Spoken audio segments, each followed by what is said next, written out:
ouvinte, espectador do programa Gente que Fala, boa tarde, seja bem-vindo. Meio-dia, eu sou o Mauro Friesman, nós estamos no ar na Rádio Trianon, AM 740 de São Paulo, e Rádio Universal, AM 810 de Santos.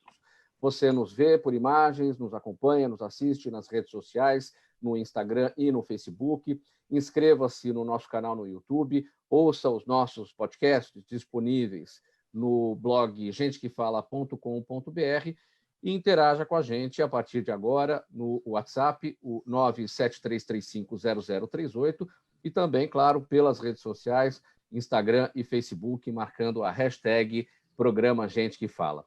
Segunda-feira, iniciando mais uma semana, e essa edição do Gente que Fala vai analisar a competitividade, os desafios do agronegócio brasileiro. Temos um time formado aqui de especialistas, esse time está a postos para falar a respeito desse tema, e eu começo apresentando o professor doutor Sérgio Dizem, diretor de Política Agrícola e Informações da CONAB, a Companhia Nacional de Abastecimento. Sérgio Dizem, seja bem-vindo ao programa Gente que Fala. Tudo bom? Eu que agradeço o convite, é um prazer estar com vocês, com vários amigos de longa data, né? Você está em Brasília nesse momento, como é que está a situação por aí? Eu estou em Brasília, a gente está trabalhando os dados das estimativas de safra, trabalhando dados incessantemente, porque é um ano totalmente atípico, né? As exportações batendo recorde, e isso daí, principalmente em grãos, leva a gente buscar o máximo de acurácia nos dados para que a gente tenha tranquilidade para passar esse ano. Bem com a gente, nesse time que vai falar de agronegócio, aqui no Gente que Fala, o professor doutor Marcos Fava Neves, criador do site doutoragro.com. Seja bem-vindo, Marcos. Tudo bom por aí? Tudo bem, Mauro. Prazer estar falando com você aqui e principalmente também com o Ronaldo, o Sérgio e o Rodrigo, amigos de longa data. Tempos difíceis, mas vamos vencer. E você, nesse momento, está em Ribeirão Preto? Estou em Ribeirão Preto em semana de conclusão dos semestres aí. Eu dou aula na USP e na GV. Tivemos que, no meio dos cursos, ir para o online. E agora o desafio de saber como aplicar as provas. De resto, funcionou tudo bem. Compondo a nossa bancada também no programa de hoje, o Rodrigo Egé de Miranda, mestre em agronomia, diretor da Plant Healthcare Brasil. Seja bem-vindo, Rodrigo. Tudo bom? Obrigado, Mauro. Prazer estar com todos vocês. Prazer é todo nosso. E fechando a nossa bancada, o Ronaldo Luiz Mendes Araújo, jornalista especializado em agronegócio, apresentador do talk show Agropapo. Ronaldo Luiz, seja bem-vindo mais uma vez ao programa Gente que Fala. Boa tarde, Mauro. Satisfação compor essa mesa aqui. Uma vez mais agradeço o convite de participar do Gente que Fala e justamente estar presente aqui com dois super cérebros do agronegócio brasileiro, o doutor Sérgio, o doutor Marcos Fava Neves, e também o super executivo, empreendedor aí do setor, o Rodrigo da Plant Healthcare. Então vamos lá, vamos ao nosso primeiro tema. O Brasil tem solos favoráveis, tem clima, água, tecnologia, produtores fortes, é referência mundial em diversos produtos, desde a soja até a proteína animal, celulose, mel e até frutos nativos, como a castanha. E, claro, mais do que isso, tem uma biodiversidade invejável. Agora o país dá mais um passo, entrando oficialmente na bioeconomia, o modelo econômico baseado na sustentabilidade, com incentivo ao bioinsumo, que é o uso de predadores naturais no combate às pragas. A consolidação desse e de outros diferenciais do agronegócio brasileiro passa, claro, pela injeção de capital, sempre. E, por isso, nossos produtores estão atentos ao anúncio do Plano Safra 2020-2021, que está previsto para ocorrer agora, na quarta-feira, dia 17 de junho. O Plano Safra oferece recursos para o custeio e para o investimento dos negócios no campo. Minha gente, olha, o agronegócio foi o único setor da economia que teve resultado positivo no PIB do primeiro trimestre. A agropecuária cresceu 1,9% na comparação com os 3 meses anteriores. E a indústria e os serviços encolheram nesse mesmo período. Eu quero começar com você, Sérgio. O que segurou a onda aí do agronegócio nesses 3 primeiros meses? foi o início aí da pandemia e todos os outros setores sentiram e o agronegócio não sentiu? Ou não sentiu tanto? Bom, vamos lá. Quando a gente iniciou toda essa maluquice, essa loucura que veio, né, que é um cenário totalmente desconhecido de qualquer ser humano hoje, saber dizer como começou e onde vai terminar isso daí. É uma situação que não aparece nos modelos, não aparece nos manuais, isso é totalmente novo. Do primeiro momento, a gente sabia, teve aqui a orientação, que a gente sabia que não poderia parar a oferta de alimentos para a população. Então, a gente foi orientado pela ministra a buscar as informações. Por exemplo, caso de fracasso total, foram os ingleses. Começou a aparecer fotografia de supermercado vazio, gente brigando por produto. Nós não podíamos deixar acontecer isso. Caso de sucesso, a Itália, não faltava comida, os supermercados cheios. A França, também não faltava comida. A Espanha, alguns casos. Então, a gente começou a estudar. O que eles fizeram? Eles cuidaram de criar, de desamarrar de tal forma que as pessoas pudessem produzir, mantendo a essencialidade, aquilo que é essencial para a vida. Então, o primeiro desafio foi manter o mercado doméstico abastecido. Segundo, foi manter o fluxo de importação e exportação, porque a nossa agricultura depende de alimentar o mundo e também se alimenta do mundo, na medida que importa insumos. Então, foram manter os canais abertos, e isso foi o primeiro ponto. Uma grande batalha para a gente foi, por exemplo, a questão do hortifruti, porque as feiras livres fechadas, não tinha como fazer, perdendo o produto no campo e o pessoal desabastecido. Então, foi um processo todo de criar protocolos para o funcionamento das feiras livres, de tal forma que garantisse a segurança das pessoas que trabalham e das pessoas que vão frequentar para comprar.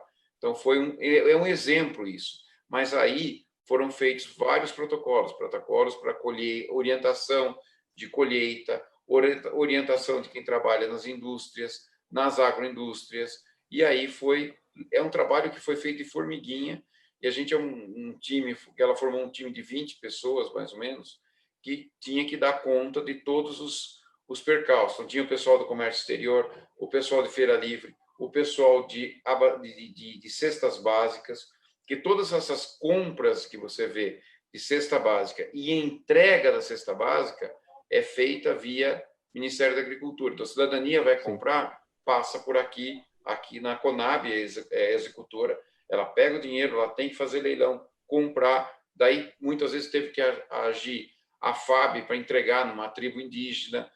Foi um trabalho de guerra mesmo, foi muito interessante todo esse processo, né? E a ministra negociando muitas vezes restituição de impostos, tudo isso daí com outros ministérios que fazem parte do governo.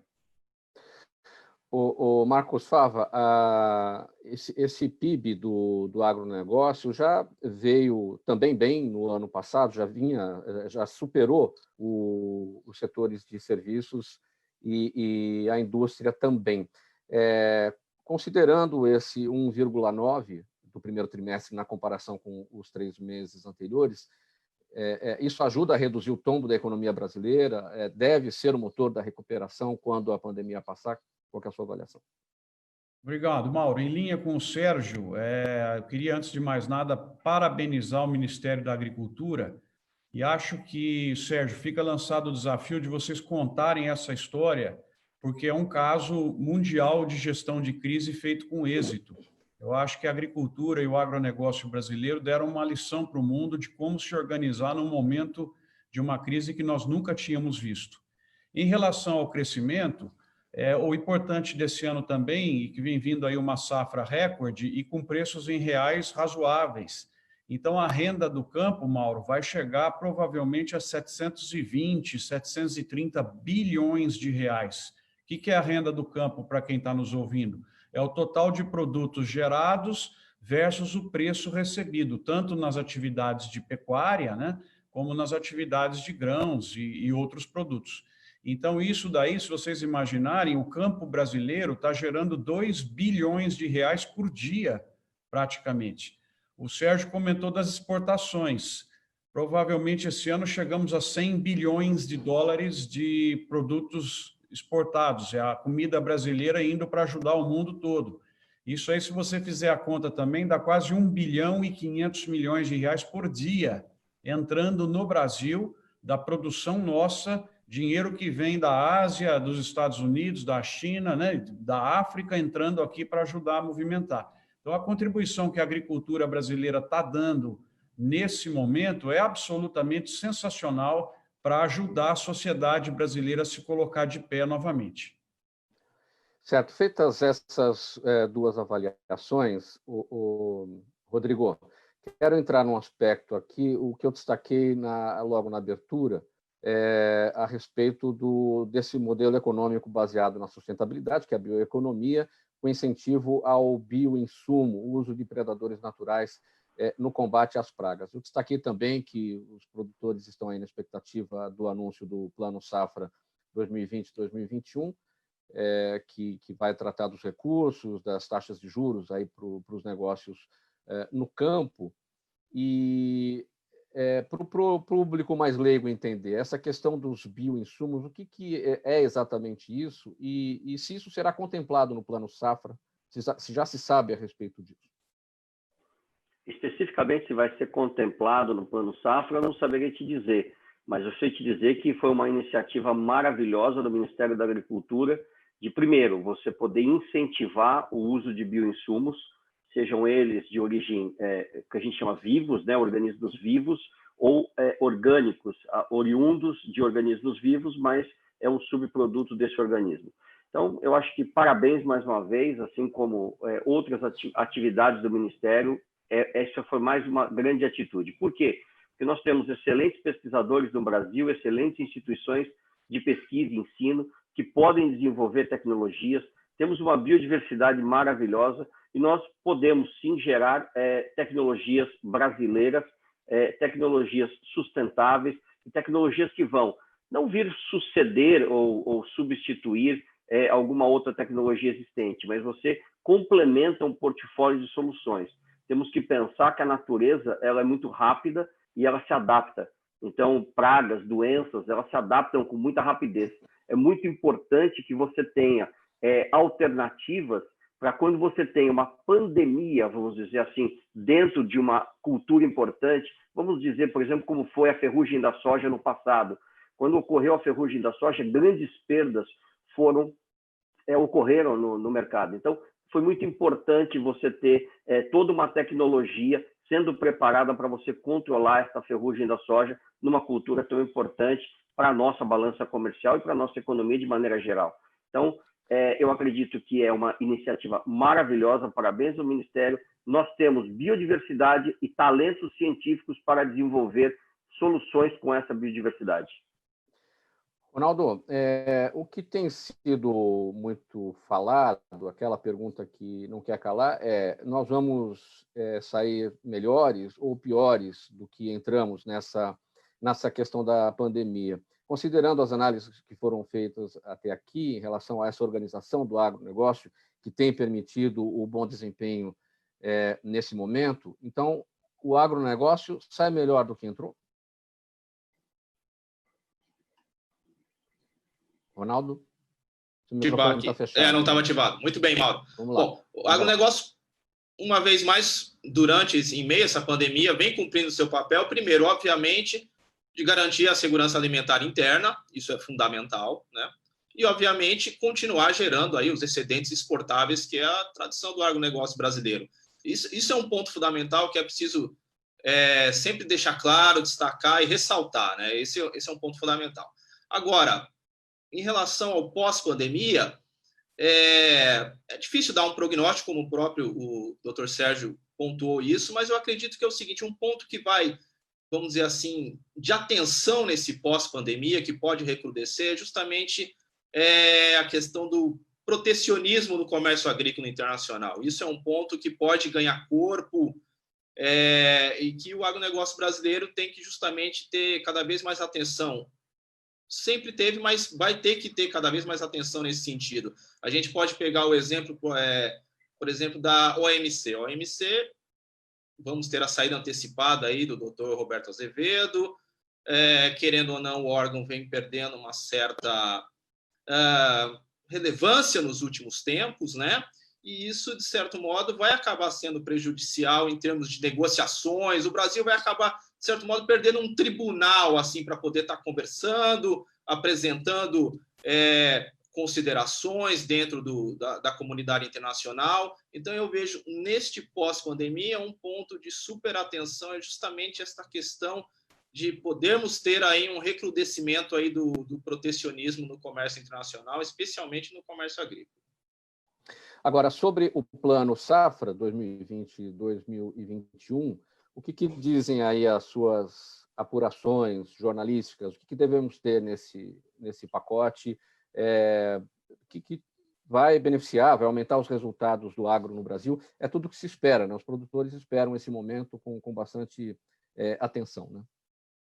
Justamente, a ministra Tereza Cristina, ela vem pontuando que ela está justamente, entre aspas, brigando, no bom sentido da palavra, né, pela manutenção dos recursos, aí, do volume de recursos do Plano Safra, né, e tentando justamente fazer com que haja aí uma diminuição, vamos dizer assim, do spread da taxa de juros aí junto às instituições financeiras, tentando equalizar algo nesse sentido para que tenha maior aderência aí com a taxa Selic, enfim. Eu acho que a ministra Tereza Cristina, efetivamente, ela tem feito um trabalho primoroso à frente do Ministério da Agricultura, e nessa questão do Plano Safra aí, ela tem justamente dialogado, especialmente, obviamente, aí com o Ministério da Economia, para tentar garantir aí um volume de recursos aí importante para o produtor rural. E nesse ponto eu gostaria de chamar a atenção, a gente está justamente falando numa emissora que tem um alcance urbano muito grande, que é sempre bom a gente ressaltar que o Plano Safra ele é um empréstimo para o produtor. Não é que o governo está dando esse dinheiro para o produtor. Acho que isso é sempre importante ressaltar, que isso envolve a imagem do agronegócio, né? Então, esse é um ponto que a gente tem sempre que ressaltar, e o Plano Safra ele é fundamental, ele é uma alavanca, um piso para o financiamento agrícola, mas ele é um empréstimo para o produtor, não tem nada de dinheiro dado aqui, não. Claro, e quando você fala de manutenção dos recursos, são os mesmos 220 bilhões de reais, mais ou menos isso, do ano passado, do plano que está terminando agora? Exatamente. Eu acho que do que eu pude colher e pude coletar em termos de informações aí, a ideia é essa daí, que tenha ao menos essa manutenção de volume de recursos. Se o volume de recursos está mantido, que pelo menos as taxas de juros sejam menores aí, porque ao longo do ano passado a Selic veio caindo. Como é que é a expectativa para isso? O setor quer isso. O setor vem defendendo isso justamente até no sentido lógico, né? Se a taxa Selic caiu, tem que ter, obviamente, aí uma equalização, uma aderência em relação às taxas de juros aí praticadas no Plano Safra, né? E é isso que o Ministério da Agricultura está tentando brigar aí para esse anúncio aí na próxima quarta-feira. Sérgio, o Plano Safra, ele contempla mais os menores do que os médios e os grandes, ou existe um equilíbrio entre os três? Olha, a ministra sempre costuma dizer que existe só uma agricultura no Brasil, tá? Então, existe uma única agricultura para a gente não criar rupturas entre elas. E a prioridade do dinheiro que vem do Estado sempre é o pequeno e médio, que é mais carente, porque ele tem menos condições de garantia. É importante a gente pontuar que existem uma coisa: a agricultura tem pago juros positivos e tem que reduzir isso. Reduzir isso num momento como esse, de incerteza, não é uma tarefa fácil. Não aumentar já é uma vitória. Se conseguir reduzir, seria uma vitória e meia. Tá? Então, vamos dividir isso daí.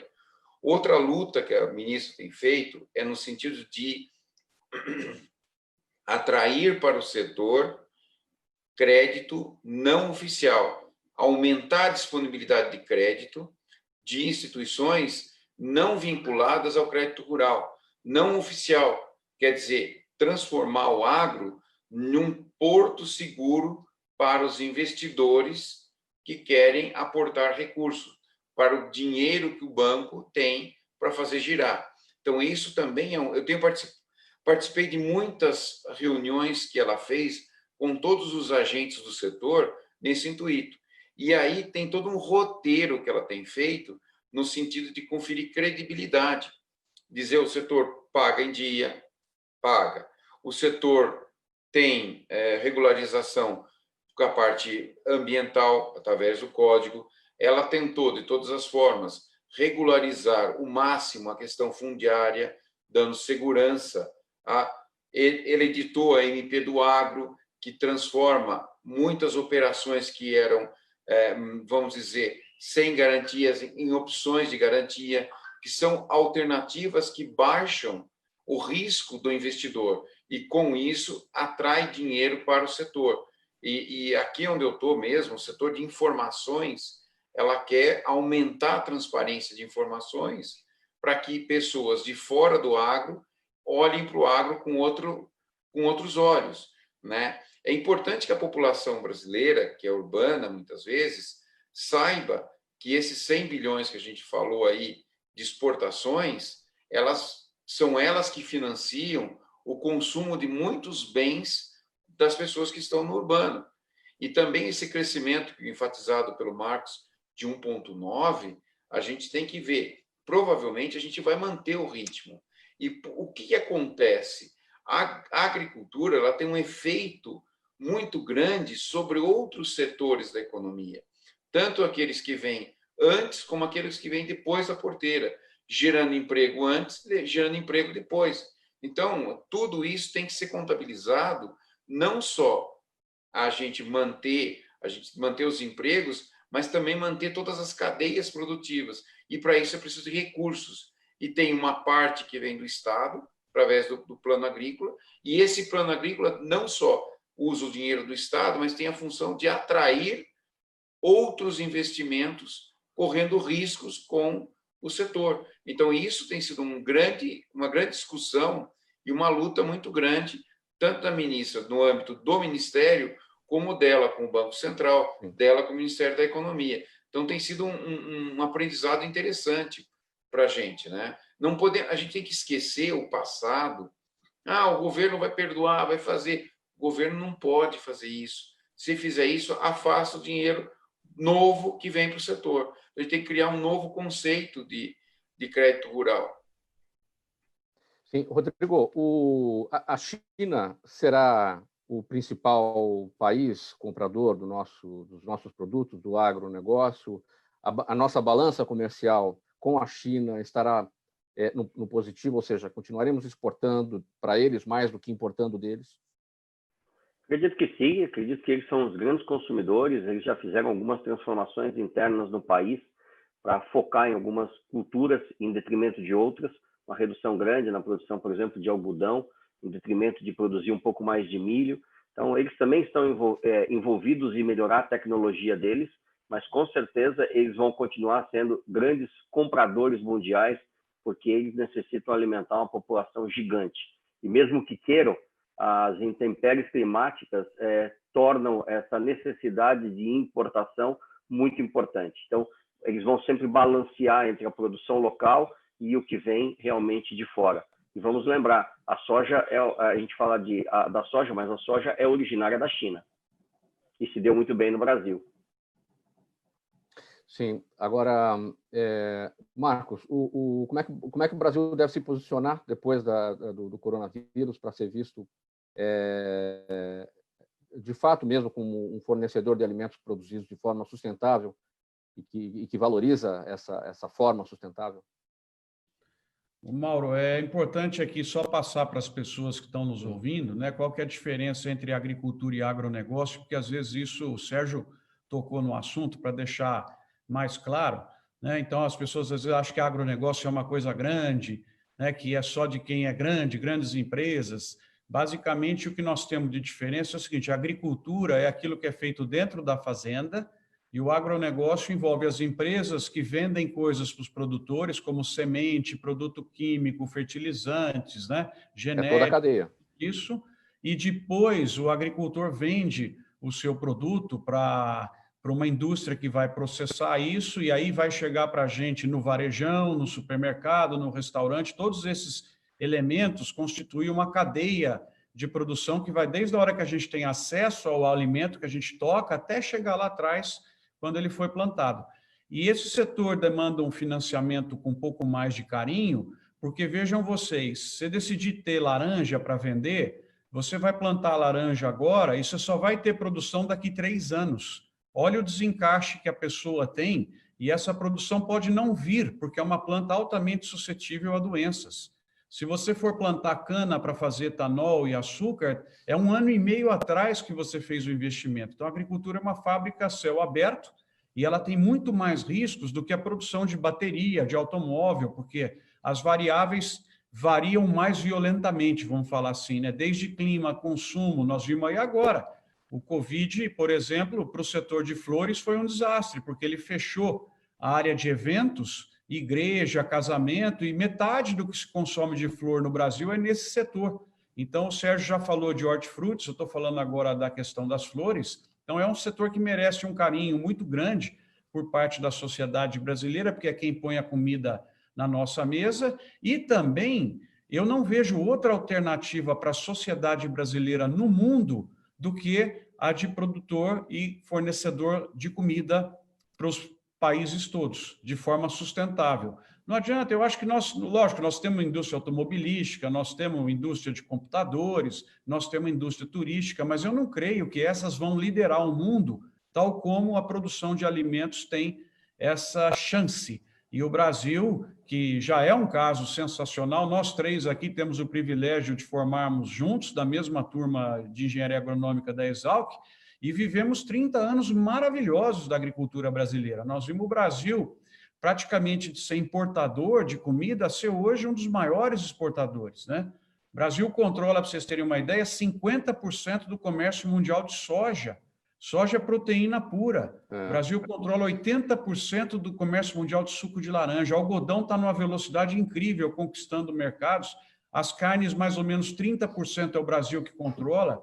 Então, devagarzinho, nós estamos atingindo essa posição de fornecedor mundial de alimentos, e isso tem um valor muito grande na sociedade mundial, porque você vê um país como a Nigéria, pode viver sem bomba atômica, mas não vive sem comida na mesa. Então, a nossa importância, eu creio que cresce demais nos próximos 10 anos, se nos organizarmos para ser esse fornecedor mundial. Isso aí está aberto para a sociedade brasileira. Basta a gente resolver alguns problemas aqui dentro, trabalharmos melhor nossos custos, diferenciação, ação coletiva, cooperativa, associações, e galgar esse espaço de fornecedor mundial de alimentos que, lamentavelmente, eu não vejo outra chance para a sociedade brasileira. E essa chance é nobre. Na esteira desses dados aí que você destacou agora, Marcos, desses números, mais números aqui. O mundo tem 7 bilhões de pessoas, de habitantes. O volume total de alimentos produzido no Brasil é capaz de sustentar 1 bilhão e 500 milhões de pessoas, ou seja, é 7 vezes a própria a população brasileira. É exagero, é uma ousadia dizer que a segurança alimentar do mundo está nas mãos do Brasil? Não é exagero, não, e vai estar cada vez mais. E por isso que a nossa sociedade vai conquistar valor e respeito no mundo pela posição sensível de ser quem coloca comida na mesa das pessoas. E isso de forma sustentável também, Mauro, porque o Brasil hoje, com todo o crescimento, e nós temos essas projeções, o Ministério faz também, todo o crescimento que o Brasil precisa ter para abastecer um mundo com 9 bilhões de habitantes, sendo que 80% deles vão estar na Ásia e na África, a nossa área usada para a agricultura vai passar de pouco mais de 10% da área que o Brasil tem, tirando as pastagens para as carnes, né? Mas a área de cana, laranja, então as pessoas não têm que se preocupar que o Brasil vai virar uma monocultura, que o Brasil vai virar fazenda para todo lado. Não, nós vamos ocupar 10 a 12% somente do território brasileiro. Não há outro país produtor de agricultura que tenha um índice tão baixo como esse, preservando 2/3 da nossa área, Mauro, para florestas. O Brasil tem um ativo muito grande, que é um código florestal rigorosíssimo. Para vocês terem uma ideia, um produtor aqui em São Paulo, 20%, para resumir, da área dele, ele tem que converter de volta em vegetação nativa ou compensar na mesma região. Não tem um caso no mundo de um código tão rigoroso desse. O Brasil, na área ambiental, acertando o risco que a gente tem com a questão da Amazônia, que é muito grave, nós temos que cuidar muito bem disso, o Brasil torna-se tranquilamente um país verde, né, produtor de comida. E verde aqui não é nenhuma homenagem ao Sérgio e ao Rodrigo, ambos palmeirenses, né, mas é verde no sentido de comida sustentável para o mundo. Você acompanha o programa Gente que Fala pela Rádio Trianon, AM 740 de São Paulo, pela Rádio Universal, AM 810 de Santos, e também pelas imagens nas redes sociais, no Instagram e no Facebook. Você participa fazendo perguntas pelo 973350038 e também, claro, pelo Instagram e pelo Facebook, marcando a hashtag Programa Gente que Fala. Antes da sequência aqui dos nossos assuntos, nessa edição especial, hoje aqui do Gente que Fala, falando sobre agronegócio, uma mensagem aqui da Prefeitura de São Paulo. Você já sabe muito bem que o coronavírus é uma doença séria e que com ele todo cuidado é pouco, não é verdade? Então, para reforçar esse cuidado, é fundamental o uso de máscaras, fundamental mesmo. A máscara agora é como uma peça de roupa. Você não vai sair de casa sem usar essa peça, não é verdade? Então, usar a máscara é a nossa principal barreira de proteção contra o coronavírus, porque o uso da máscara ajuda a não contrair e também a não transmitir o vírus. E é obrigatório. Tem que sair para trabalhar? Tem que sair para ir à farmácia? Tem que sair para ir ao supermercado? Então, tem que ir de máscara. Claro, quando voltar para casa, não se esqueça. Lave a sua máscara, seque, passe com ferro elétrico e guarde-a num saco plástico e com todo cuidado, sem tocar as mãos no tecido, tá ok? E continue fazendo a sua parte, lave muito bem as mãos, fique em casa, se precisar sair, já sabe, use a máscara, porque as máscaras salvam vidas. Mensagem da Prefeitura de São Paulo. A Companhia Nacional de Abastecimento, que é vinculada ao Ministério da Agricultura, Pecuária e Abastecimento, tem a missão de promover a garantia de renda ao produtor rural, a segurança alimentar e nutricional e a regularidade do abastecimento, gerando inteligência para a agropecuária e participando da formulação e execução das políticas públicas. Professor Sérgio, nesse momento de pandemia, quais foram os principais riscos em relação aos alimentos que foram identificados aí pelo trabalho de vocês, pela Conab, e que estão sendo enfrentados, claro, pela Conab, com a chegada da Covid-19 no campo? Olha, o principal desafio da Conab é manter as estatísticas para as decisões que a ministra tem que tomar, os secretários têm que tomar. Então, a gente está tendo cuidado de formatar as estimativas de estoque, os balanços de oferta e demanda das principais commodities exportadoras. E a gente está trabalhando, todo esse processo de distribuição de alimentos é feito pela Conab. Então, quando tanto a operacionalização do programa de aquisição de alimentos, que é um programa que você adquire o alimento e repassa, é feito aqui, assim como, por exemplo, uma coisa interessante, você mencionou, a gente está falando de bioeconomia. Aqui dentro da Conab, nós temos todo o setor de PG-PM Bio, programa de renda que atende as pessoas da região de sociobiodiversidade da Amazônia. Então, temos aqui preço da castanha, preço do açaí e assim por diante. Todos esses produtos são produtos que dependem muito da exportação. E o que aconteceu com eles? Com a pandemia, os compradores desse produto praticamente desapareceram. Então, o governo brasileiro passou, através da política de preços mínimos, a esse produto intervir comprando ou fomentando estoques.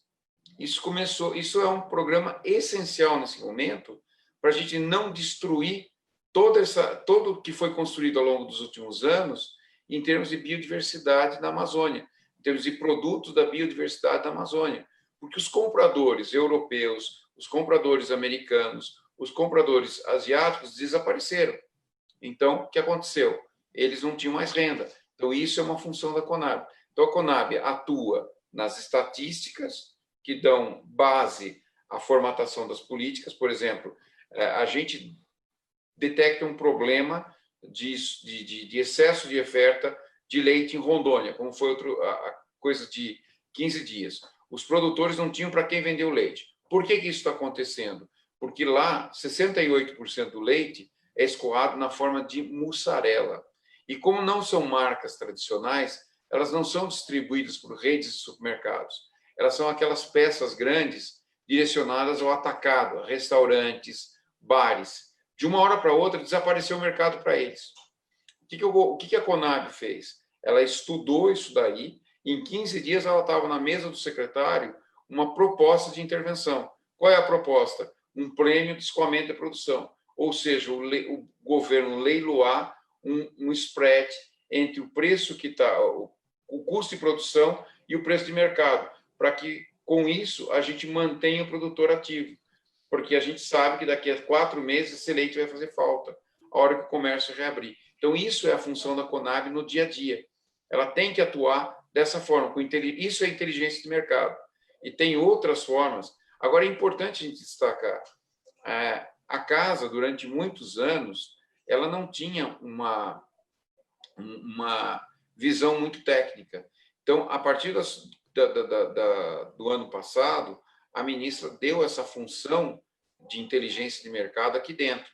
E aí o Guilherme Bastos, que é o presidente, nós somos colegas de mestrado lá na Exalc, e ele vem atuando no front de inteligência, de remodelar essa empresa no sentido de ser uma empresa prestadora de serviço de inteligência de mercado, e aí venho eu tratando das estatísticas, tentando aprimorar isso daí. Então, a gente tem todos... É importante destacar que a Conab, por exemplo, tem 649 pessoas a campo, em todas as partes do Brasil, fazendo estatística. É um negócio maluco, só da agricultura. Então, é isso que dá consistência.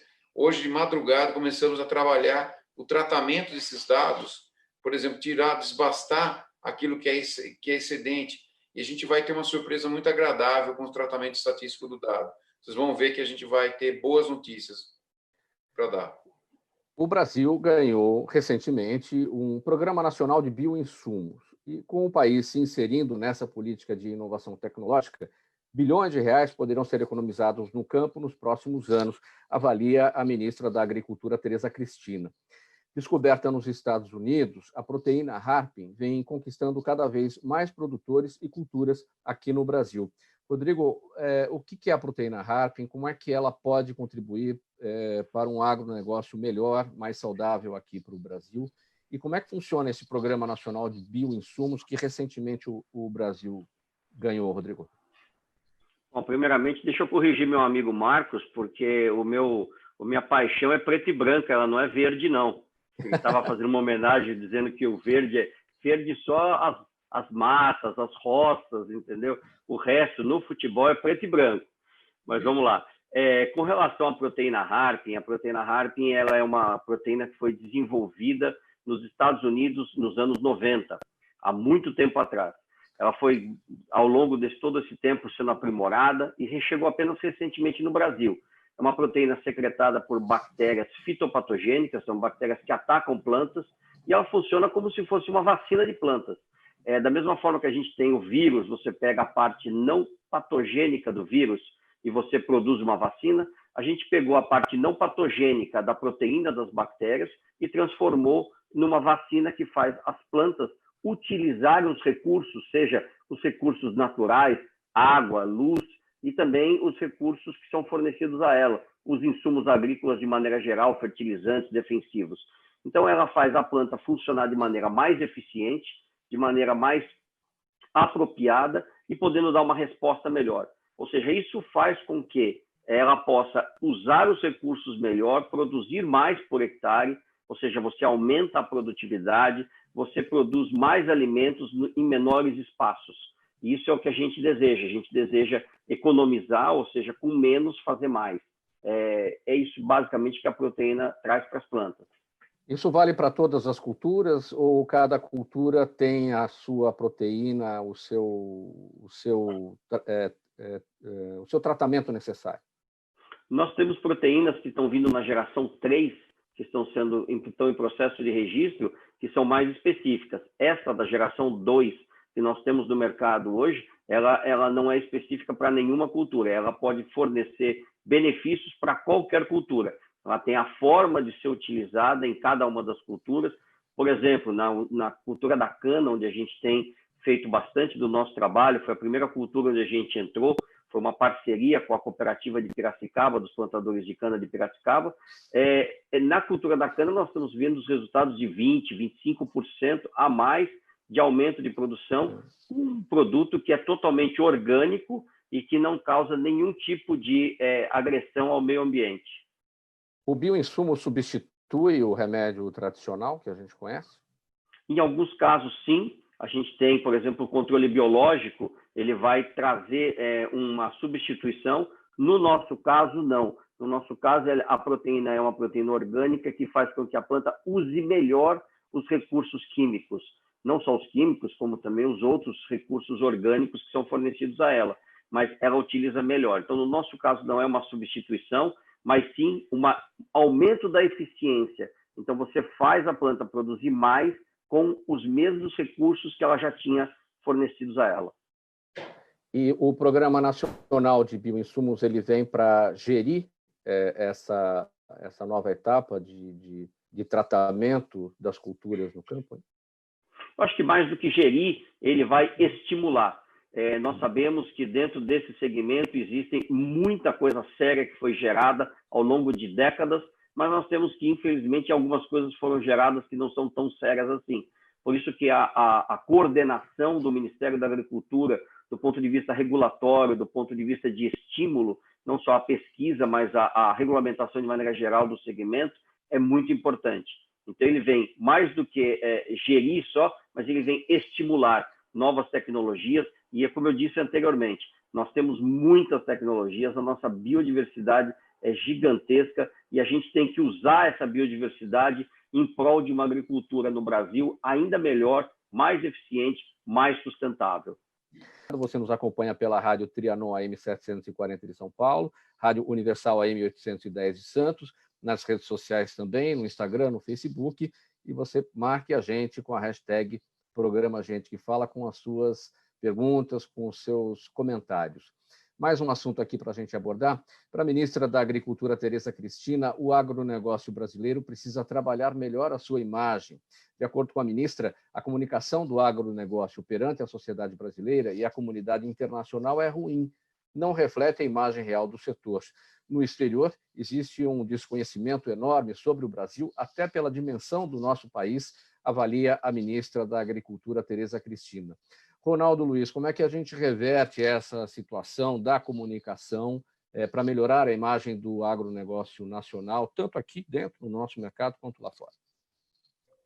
Bom, Mário, antes de responder exatamente essa pergunta, eu queria fazer um registro aí justamente da questão da digitalização no agronegócio brasileiro, que vem justamente sendo um fenômeno que vem crescendo de uma maneira exponencial nos últimos tempos. Isso vem justamente ao encontro, por exemplo, dos bioinsumos, no sentido de um uso melhor, um uso mais racional dos produtos, enfim, dos insumos agrícolas no dia a dia das fazendas. Existem pesquisas que apontam, por exemplo, que o produtor rural brasileiro ele é até muito mais tecnológico do que o produtor norte-americano, ele está sendo mais receptivo à digitalização. Acho que isso é um ponto importante para a gente poder ressaltar dentro de todo esse composto aí de tecnologia do agronegócio brasileiro.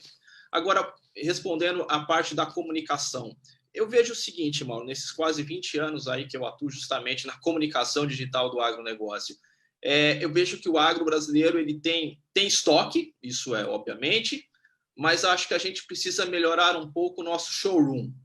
Falta isso, falta essa comunicação, e essa comunicação que mostre as nossas boas práticas agrícolas, mas de uma maneira mais enfática também internamente. A comunicação para a comunidade internacional é fundamental, é fundamental, mas se você não encontra ressonância da mensagem que é passada lá fora, se você não encontra essa ressonância internamente, essa comunicação perde força.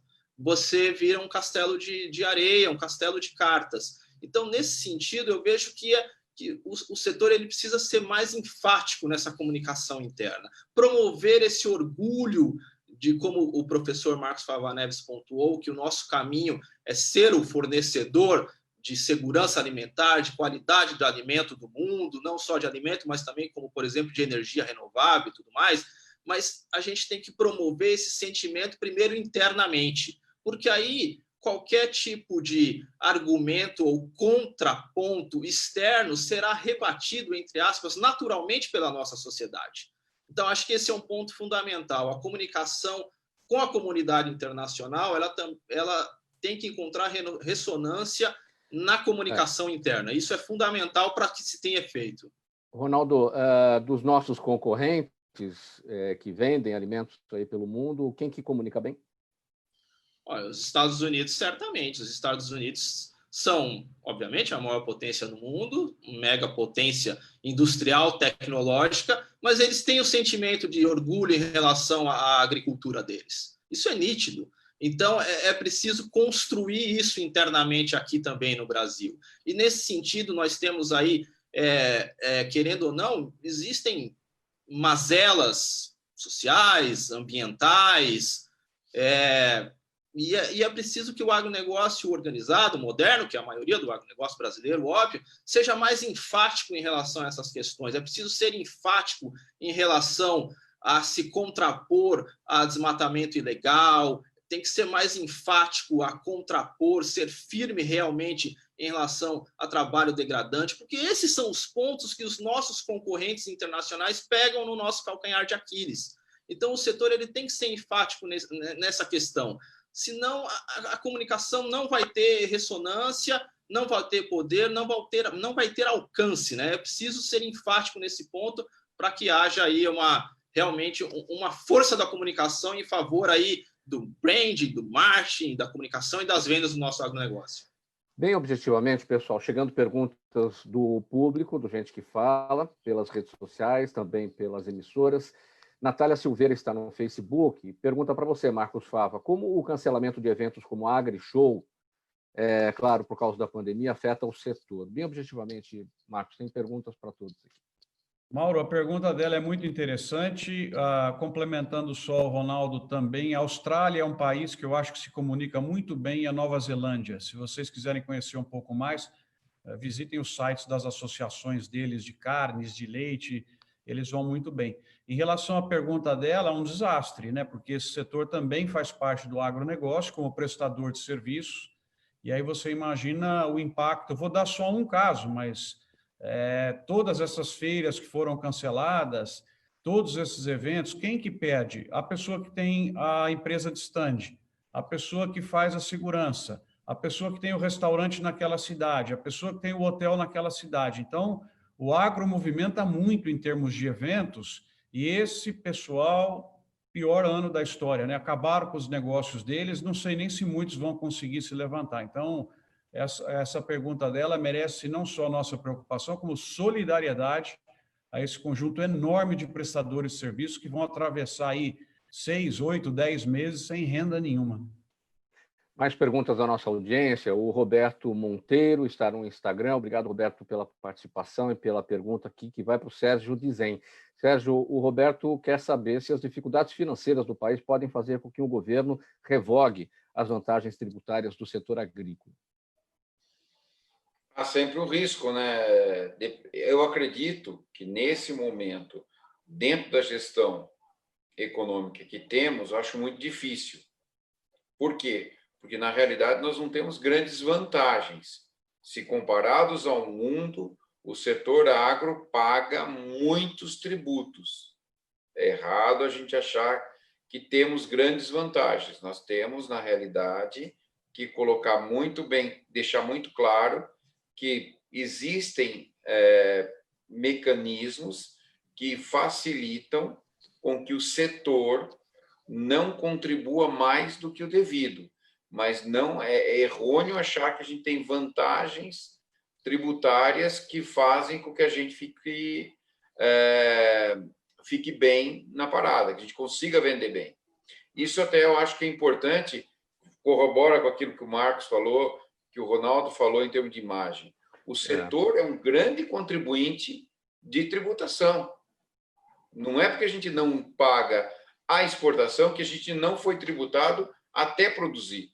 A gente pagou tributos, gerou empregos, pagou todos os outros, só não paga um tipo de tributo no final da exportação. Então, isso não é um benefício fiscal muito grande, né? Lembrando que os europeus, os americanos, eles não só não pagam alguns tributos, como recebem para produzir, que são os subsídios, que causa toda essa distorção. É importante dizer que barreiras comerciais, que tributos, que tudo isso daí, no fundo, reverte em muitas das mazelas que a gente assiste no meio rural brasileiro. Por quê? Porque a gente cria, por exemplo, vejam bem, eu acho maravilhoso a gente estar exportando muita soja, muito milho, acho fantástico, mas se nós tivéssemos livre comércio internacional, nós estaríamos transformando tudo isso em proteína e vendendo para o exterior, porque nós somos altamente eficientes na produção de ovos, de leite, de carnes, tá? Então, tudo isso poderia estar sendo colocado na forma de proteína lá fora, gerando empregos, tributos aqui, reduzindo certos problemas de desigualdade que a gente tem, e lá fora estaria sendo gerado menor quantidade de problemas ambientais, tanto nos países, principalmente países europeus, que importam o milho e a soja para produzir o suíno, as aves, os bovinos lá, gerando um passivo ambiental enorme. Enquanto que aqui nós estaríamos devolvendo para o solo, principalmente o solo de cerrado, os dejetos, a produção, aquilo que gerou na produção, num solo com baixo teor de matéria orgânica e com alto poder de degradação. Então, estaríamos num equilíbrio mais próximo. Então, coisas que precisam ser analisadas com muito cuidado. Rodrigo, a Valéria está em Cotia, aqui na Grande São Paulo. Ela pergunta por que tanta polêmica com as sementes transgênicas, elas são sempre confiáveis? Pergunta aqui da Valéria, bem objetivamente, para a gente fazer as demais questões aqui também. Não existe nenhuma tecnologia que a gente pode dizer que ela seja 100% confiável, seja no agro ou em qualquer outro setor. Cada tecnologia tem que ser analisada e tem um processo regulatório. Eu poderia dizer que no Brasil o processo regulatório ele é muito sério, ele é muito detalhado, ele é muito mais complexo até do que em outros países, e se foi aprovado no Brasil, pode ter certeza, ele é seguro. Eu, particularmente, posso te dizer, eu acredito que sim, as sementes transgênicas são seguras e podem ser adotadas, não há nenhum problema para a saúde do consumidor. Uma outra questão para você, Rodrigo, a Cláudia Leite, jornalista Cláudia Leite, está no Facebook acompanhando a gente. Muitos produtores estão sofrendo com a seca, diz a Cláudia, e ela quer saber, a proteína Harpin, que você falou agora há pouco, age também sob essas condições adversas? E de que forma age? Com certeza, a proteína Harpin ajuda muito. A gente já teve situações no ano 2018 de secas extremas, onde ela pôde contribuir muito. As plantas que recebem a aplicação antecipadamente preparam a planta, que recebeu a aplicação, ela fica preparada para enfrentar todo tipo de estresse, inclusive o estresse hídrico.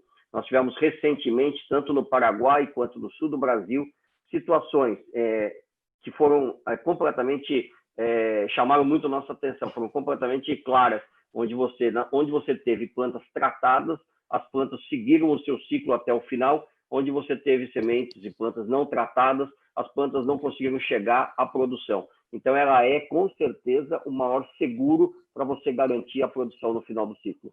Ronaldo, o Denis, no Jabaquara, pergunta, com o avanço do desmatamento em áreas como a Amazônia e a Mata Atlântica, afetam a imagem que as pessoas têm do agronegócio? Não, sem dúvida, Denis, mas acho que o primeiro ponto que é importante ressaltar é que é preciso sempre diferenciar o que é desmatamento legal e desmatamento ilegal. Isso é fundamental, sempre estar explanando isso. Para se ter uma ideia, por exemplo, uma propriedade rural no bioma amazônico, ela só pode usar 20% da sua propriedade, 80% tem que ser preservada. Então, isso é um ponto que é fundamental dentro aí do nosso Código Florestal. Agora, dentro da questão de imagem, de fato, por isso que eu pontuei que o agronegócio precisa de realmente ser enfático em relação a contrapor as mazelas sociais ou ambientais, porque, querendo ou não, dentro do jogo do comércio, enfim, seja uma barreira técnica, ela pode ser usada como um subterfúgio protecionista, mesmo que não tenha uma justificativa técnica em relação a isso. E, de certo modo, acaba colando na imagem toda do setor. Então, por isso que é preciso ser realmente enfático em relação a essas questões, e justamente para você poder ter um trabalho de comunicação, uma parede de conteúdo de comunicação que possa rebater isso.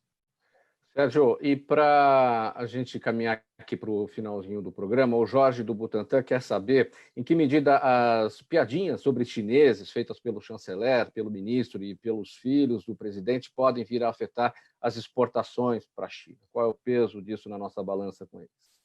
Acho que é preciso a gente separar tudo que é conversa não interessante daquilo que é interessante. A gente vê que o comércio internacional é tratado com profissionalismo. Os ministros da área econômica tratam essa relação com extremo profissionalismo. A gente sabe da interdependência que existe entre um setor e outro. Então, tudo tem que ser tratado de uma forma profissional, madura e técnica. É isso que a gente tem visto aqui dentro.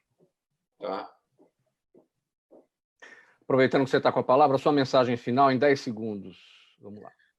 Eu acredito que a agricultura brasileira tem tudo para ser a alavanca do recrudescimento da economia brasileira, mostrando segurança do alimento e da capacidade de prover alimento para o mundo. E acredito muito que essa capacidade não vem do governo, mas principalmente da ciência e tecnologia envolvida e da capacidade empreendedora do nosso produtor rural. Marcos Fava, sua mensagem de despedida, 10 segundos. Agradecer a todo mundo aí que nos ouviu e fiquem orgulhosos, porque vocês têm um negócio aqui no Brasil que é a agricultura, o agronegócio, onde nós, se Deus quiser, seremos líderes mundiais, colocando comida na mesa do planeta de forma sustentável. Esse é o nosso negócio. Obrigado a todos. Rodrigo, palavra final, 10 segundos. Na mesma linha, acho que dá os parabéns ao que está sendo feito, não só Ministério, entidades, consultores, acho que todos, empresas como nós, todos temos que buscar realmente a sustentabilidade do agro brasileiro. É um excelente negócio, não só para agricultores, mas também para brasileiros que se beneficiam desse PIB sustentável que nós temos no agro. E com tecnologias dentro da lei de bioinsumos que vão cada vez mais trazer sustentabilidade e respeito ao meio ambiente. Ronaldo, 10 segundos. Está fechado, Ronaldo, microfone. Só posso uma vez mais agradecer o convite do Gente que Fala, da Rádio Trianon, endossar tudo que os colegas de transmissão disseram e, efetivamente, uma vez mais realçar aí a importância da comunicação aí na nossa estratégia aí do agronegócio. Muito obrigado pela presença de todos nesta edição especial, nessa edição temática do Gente que Fala, que hoje tratou do agronegócio brasileiro, a sua competitividade e a análise do setor neste momento de pandemia. O professor Dr. Sérgio Dizem, diretor de Política Agrícola e Informações da Conab, a Companhia Nacional de Abastecimento, o professor Dr. Marcos Fava Neves, criador do site doutoragro.com, o mestre em agronomia o mestre em agronomia Rodrigo Egea de Miranda, diretor da Plant Health Care Brasil, e também o Ronaldo Luiz Mendes Araújo, jornalista especializado em agronegócio, apresentador do talk show Agropapo. Antes aqui do nosso encerramento, a nossa chamada da live do programa Gente que Fala Digital de hoje, às 6 horas da tarde, sob o comando do jornalista Ricardo Godoy, um espaço aqui para falar sobre cultura e entretenimento, pelas mãos do jornalista Ricardo Godoy. Ele vai receber hoje a Fá Morena, que é apresentadora do Ritmo Brasil, programa apresentado pela Rede TV. Aqui para os nossos encerramentos, a ficha técnica na mesa de som, o Sérgio Souza, também gerente técnico da Rádio Trianon, apresentação minha, Mauro Friesman, pauta e redação Pedro Schiavon, e também o Augusto Silvestre, diretora de produção Zenilda Salvato, no apoio técnico aqui da sala de videoconferência, o jornalista Ricardo Godoy, a direção-geral do jornalista Fausto Camunha, e do outro lado do Gente que Fala, você, ouvinte, também espectador, a razão da nossa presença aqui todos os dias. Obrigado pela audiência, tchau, até amanhã.